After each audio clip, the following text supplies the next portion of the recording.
German நாடாளுமன்றம் புதிய கூட்டாட்சி காவல் சட்டத்தை நிறைவேற்றியுள்ளது. இதன் மூலம் சுமார் 55,000 கூட்டாட்சி போலீஸ் அதிகாரிகளுக்கு குற்றத்தடுப்பு மற்றும் கண்காணிப்பு பணிகளுக்காக விரிவான கூடுதல் அதிகாரங்கள் வழங்கப்பட்டுள்ளன.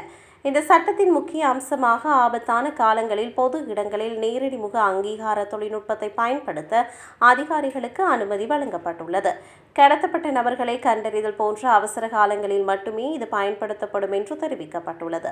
செயற்கை நுண்ணறிவு தொழில்நுட்பத்தை பயன்படுத்தி சந்தேகத்திற்கிடமான மனித நடமாட்டங்களை முன்கூட்டியே கண்டறியவும் போலீசாருக்கு அதிகாரம் அளிக்கப்பட்டுள்ளது. உதாரணமாக, பொது இடங்களில் ஆயுதங்கள் பயன்படுத்துவதையோ அல்லது ரயில் நிலையங்களில் நடக்கும் அசம்பாவிதங்களையோ AI மூலம் கண்டறிந்து தடுக்க முடியும்.